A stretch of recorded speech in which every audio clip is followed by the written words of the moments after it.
오늘 우리에게 주시는 하나님의 말씀은 마태복음 5장 43절에서 48절입니다. 마태복음 5장 43절, 48절 말씀입니다.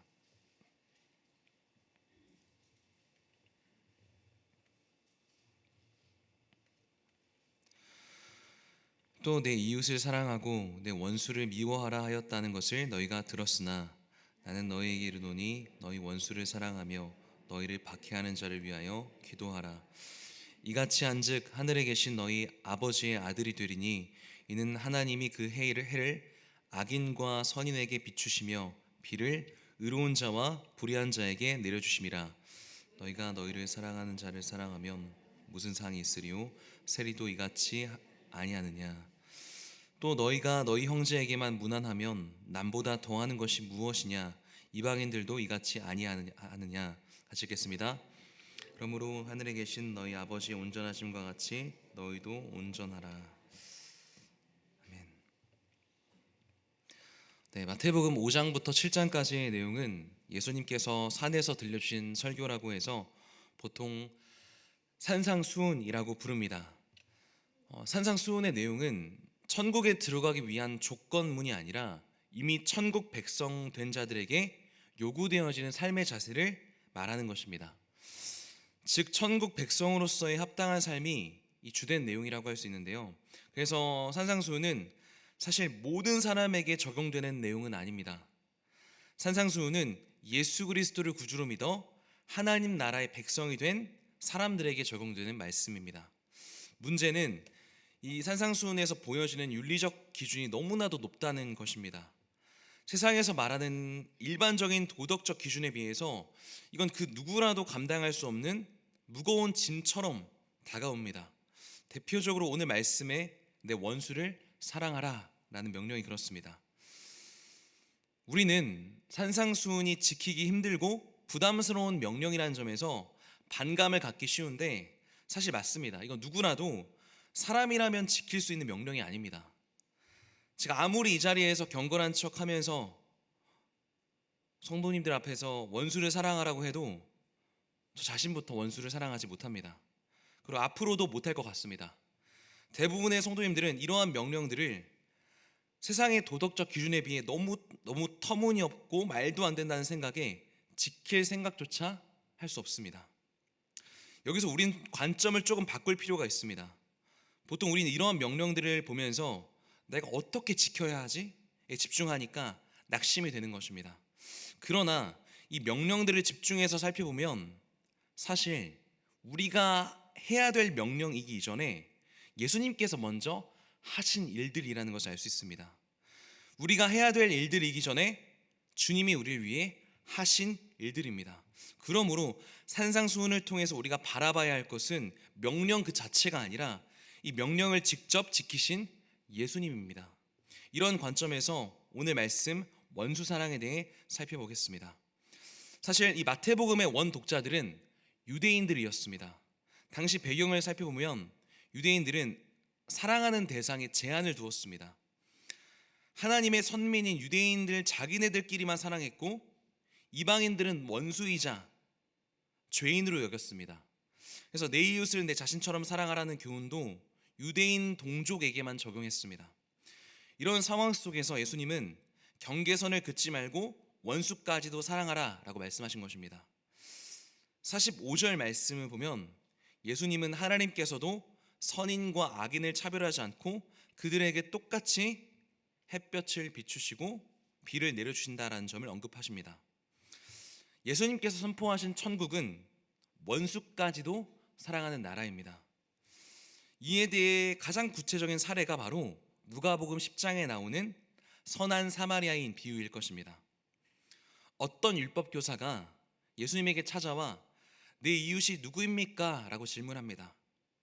아마 그는 예수님이 생각하는 사랑의 대상자가 누구까지인지를 묻는 것 같습니다.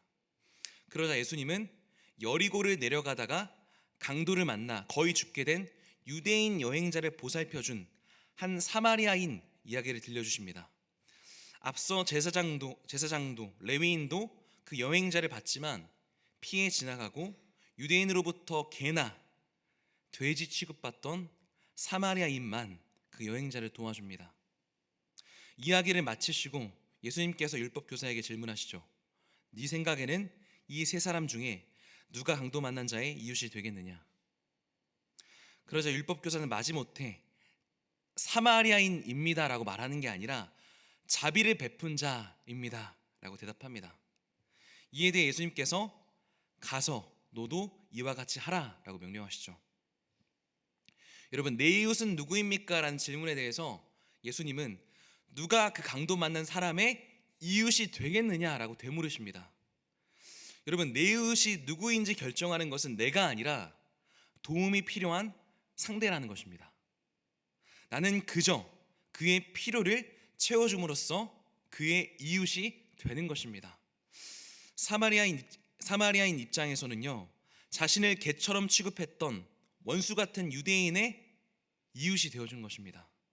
무엇보다 우리의 구주 예수 그리스도께서는요, 우리의 이웃이 되고자 자신의 목숨까지도 내어주셨습니다. 우리는 악을 악으로 갚는 데 익숙합니다. 악을 악으로 갚지 않으면 뭔가 손해봤다, 뭔가 졌다라는 느낌이 들기 때문입니다. 그러나 성경은 우리에게 분명하게 말씀합니다. 선으로 악을 이겨라. 악을 악으로 갚을 때 어떤 일이 벌어질까요? 관계가 깨어지고 공동체는 무너집니다. 그러나 반대로 선으로 악을 이기면 어떻게 됩니까? 관계가 회복되고 공동체가 세워지는 것입니다. 에베소서 2장 14절 16절 말씀 제가 읽어드리겠습니다.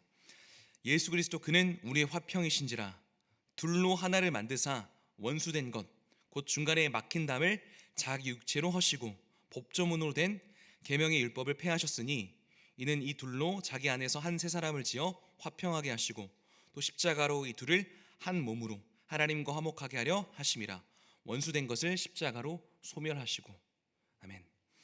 예수님은 당신의 십자가 사역을 통해 하나님과 원수였던 우리를 하나님과 화목하게 만드셨습니다.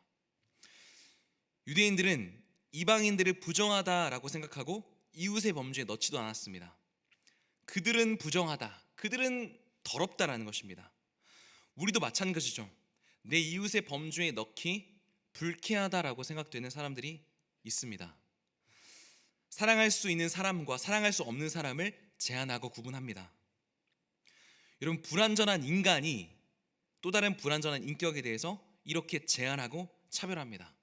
그러나 사랑하는 여러분, 너무나 놀라운 것은 완전하신 하나님이 불완전한 우리를 용납하셨다라는 것입니다. 완벽한 그분의 기준으로 바라봤을 때 우리에게 얼마나 모나고 잘못된 게 많겠습니까? 먼저 원수였던 나를 사랑하신 하나님이 계시다라는 사실을 기억해야 합니다. 여러분, 요나는요, 구약의 요나는요, 자기 조국인 북이스라엘의 원수 니느웨에게 회개의 기회를 주신 하나님이 못마땅했습니다. 요나서 4장 1절에 보면 회개하는 아수르를 용서하신 하나님에 대해서 요나가 성냈다라는 표현이 있습니다. 근데 원문으로 보면 하나님의 그런 행위를 요나가 악하게 여겼다라고 되어 있습니다. 아마도 요나는 이렇게 생각했던 것 같습니다. 당시 하나님의 백성 이스라엘을 가장 괴롭게 만든 족속이 아수르 족속이고 주변의 모든 열국들을 향해서 가장 패역한 일들을 했던 족속이 아수르라면 당연히 그 아수르를 하나님이 심판하셔야 한다는 것입니다. 하나님의 용서의 대상이 될 수 없다는 것입니다. 당연히 하나님께서 그들을 심판하셔야 되는데 그들을 용서하셨다면 그것은 더 악한 거 그 이상도 그 이하도 아니라는 것입니다. 만약에 요나의 생각처럼 니느웨를 용서하신 하나님의 행위가 악하다면 사실은 200년이 넘는 세월 동안 북이스라엘을 심판하지 않는 하나님의 행동이 더 악하다라고 할 수 있을 것입니다. 적어도 니느웨 사람들은 하나님을 모르는 사람들이고 북이스라엘처럼 그렇게 많은 선지자가 활동하지 않았다는 점에서 아수르의 악함에는 나름대로 이유가 있습니다. 하나님을 모른다라는 거예요. 그러나 어떻습니까? 상대적으로 북이스라엘은 하나님을 알잖아요.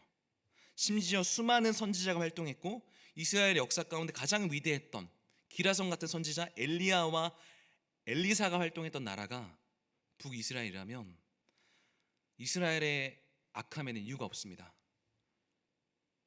여러분, 이런 관점에서 사악한 족속 중에 사악한 족속은 아수르가 아니라 이스라엘입니다. 그런데도 하나님은 그 사악한 이스라엘을 향해서 심판을 절제하고 계십니다. 그런데 그 북이스라엘과 자신의 모습은 보지 못하고 오히려 아수르만 보면서 요나가 하는 말 무엇입니까? 하나님이 악하다는 것입니다. 사실은 200년이 넘는 시간 동안 단 한 번도 하나님께 제대로 돌아온 적이 없었던 이스라엘에 비해서 단 하루의 메시지를 듣고 돌아온 니느웨를 용서하신 하나님을 악하다라고 말할 수 없습니다. 하나님은 원수였던 니느웨 사람들이 회개할 때 하나님께서 그들을 어떻게 하셨는지를 요나에게 보여주고 싶으셨던 거예요. 하나님께서 회개하는 니느웨를 용서하셨다면 회개하는 내 백성 이스라엘을 왜 용서하지 않겠는가?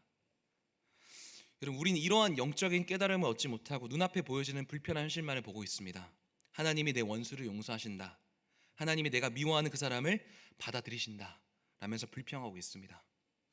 이것이 요나와 우리로 하여금 불편하게 만드는 것입니다. 여러분, 그러나 내 원수였던 아수르가 용서받기 이전에 원수같이 행했던 북이스라엘이 먼저 하나님의 무한한 용서를 받고 있었다는 사실을 기억해야 합니다. 원수의 불의함을 보기 이전에 불의한 우리가 어떠한 사랑을 받았는지를 먼저 기억해야 합니다. 사랑하는 성도 여러분, 하나님께서 먼저 본질상 진노의 자녀였고 원수였던 저 여러분을 사랑하셨습니다. 말씀을 정리합니다. 여러분, 내가 싫어하는 누군가가 용서받는 것이 못마땅하게 여겨지는 건 우리의 본성입니다. 여러분, 원수를 내가 싫어하는 사람이라고 생각해 보겠습니다. 만약에 하나님께서 내가 싫어하는 사람에게 벌을 내리시고 내가 좋아하는 사람들은 무조건 잘 되게 하실 것 같으면 하나님은요, 때로 나 때문에 불의해지셔야 합니다. 하나님, 나 때문에 때로 악을 행하셔야 합니다. 그러면 그런 분은 하나님일 수가 없는 거예요. 하나님의 존재 자체가 사랑이셔서 원수였던 자들까지도 사랑할 수밖에 없는 것입니다. 그런데 우리는 나를 향한 하나님의 사랑은 인정하면서 다른 대상을 향한 하나님의 사랑은 부정하려는 못된 버릇이 있습니다. 사랑하는 여러분, 원수 사랑의 명령을 통해서 깨달아야 할 것은 하나님께서 먼저 원수였던 저 여러분을 사랑하셔서 용납하셨다는 사실입니다. 그리고 그 하나님의 마음을 헤아린다면 그 풍성한 은혜에 근거해 내가 그동안 원수라고 생각하고 싫어했던 사람을 나 때문이 아니라 내 감정 때문이 아니라 나를 사랑하신 하나님 때문에 이해하고 받아들일 수 있게 될 것입니다. 또한 사랑할 수 없는 대상을 사랑할 때 사랑할 수 없었던 나를 사랑하신 하나님의 마음을 깨닫게 됩니다. 여러분, 감당할 수 없는 사랑과 은혜가 저 여러분에게 먼저 주어졌다는 사실을 기억하시고 다만 그 사랑을 흘려보내는 자로서의 사명을 잘 감당하시는 귀한 성도님들 모두가 되시기를 예수님의 이름으로 축복합니다. 기도하겠습니다. 하나님, 감사합니다. 원수를 사랑하라는 명령 앞에 서기 전에 먼저 원수였던 나를 사랑하신 하나님의 은혜 앞에 서게 하시니 감사합니다. 어쩌면 가장 용서받으면 안 되는 사악하고 사악한 존재가 바로 저희들이었는지도 모르겠습니다. 그러나 하나님, 본질상 진노의 자녀였던 우리를 받아들이시고 그 큰 사랑을 우리가 받았음을 우리가 기억하길 원합니다. 선인에게나 악인에게나 그 모두에게 은혜를 베푸시는 선하신 하나님, 또 용서하고 사랑하시는 그 하나님의 성품 안에 담겨있는 선함을 우리가 발견하게 되길 소망합니다. 그 사랑에 압도되어 그 하나님의 성품에 압도되어 그 풍성함을 드러내는 삶을 살 수 있도록 인도해 주시옵소서. 특별히 우리 베델교회와 담임 목사님을 붙들어 주시고 주님께서 귀하게 사용하여 주옵소서. 이 시간 성도들을 위해 기도합니다. 삶에 다양한 문제가 있어 고통하고 신음하는 성도들이 있습니까? 자녀의 문제로, 배우자의 문제로, 직장의 문제로, 질병의 문제로 낙심해 있는 성도들 기억하여 주시고 우리가 알지 못하는 크고 비밀한 일로 역사하여 주옵소서. 그들의 상한 마음을 고쳐 주시옵소서. 그래서 그리스도의 풍성한 은혜로 체험받아 승리하는 성도님들 모두가 될 수 있도록 인도하여 주시옵소서. 감사드리며 거룩하신 예수 그리스도의 이름으로 기도하옵나이다. 아멘.